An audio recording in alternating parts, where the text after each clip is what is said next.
Meanwhile, in today's House Appropriations hearing on the DOH and PhilHealth, former Health Secretary Francisco Duque III let the cat out of the bag on former President Rodrigo Duterte, personally instructing him to transfer the purchase and funds for PPEs to the procurement service of the Department of Budget and Management, or PSDBM, during the pandemic. Our Mela Lesmoras tells us more. Sek, pasensya na po magkaibigan tayo. Huwag nyo kaming paikot-ikutin kasi paikot-ikot po eh. Napakasimple ng tanong, it can be answerable by the name of the person or the name of the committee, or kung ikaw naman ang nag-utos, walang problema.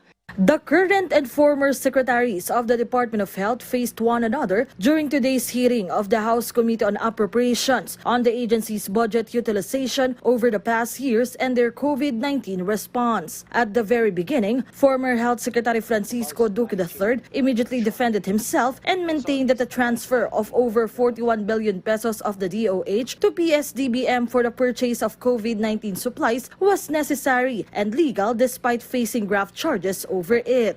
Given the severity of the public health emergency, we at the IATF and NTF deemed it best to rely on the expertise of the PSDBM and its network of suppliers for sourcing of the much-needed PPEs along with other essential goods and services for emergency response. We would not have stood a fighting chance without the first tranches of PPEs, which was a lifeline for our health workers. The congressman emphasized it is important for the details to be clear, especially when it involves public funds. Therefore, some lawmakers scrutinized who ordered Duque to carry out the procurement and fund transfer. Sinasabi po, din po sa atin na ni Secretary Duque, Madam Chair, sa utos po ni dating Presidente Duterte ay nagkaroon ng ganito, na transfer itong 47.6 billion. Tama po ba? Please say yes or no. Publicly, this was made by the President in our meetings in weekly meet or talk to the people. The former secretary emphasized although former President Rodrigo Duterte gave the order on the transfer of duties and funds from the DOH to the DBM procurement services, it was well within his authority to make and issue such decisions and directives. Therefore, for him, he did not commit illegal acts. Patungkol po sa ombudsman case, ako po ay inatasan na mag-submit ng motion for reconsideration, and I'm just waiting, Madam Chairperson, Your Honors, for the action of the ombudsman on my MR.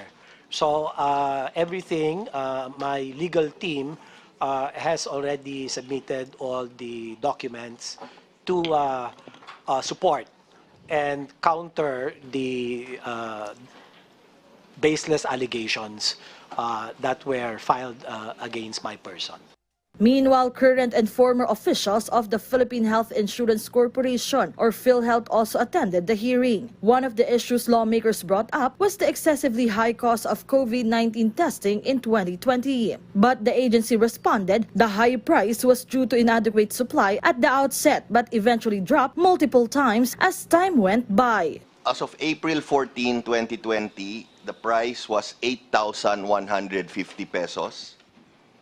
And then on June 25, 2020, the price was brought down to 3,409 pesos.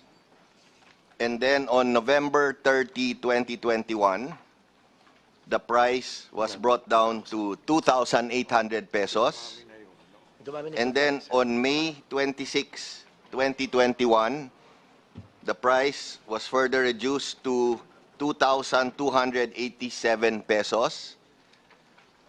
And then on November 30, 2021, the price was 2,450 pesos. Mela Lesmoras from the National TV Network for a New and Better Philippines.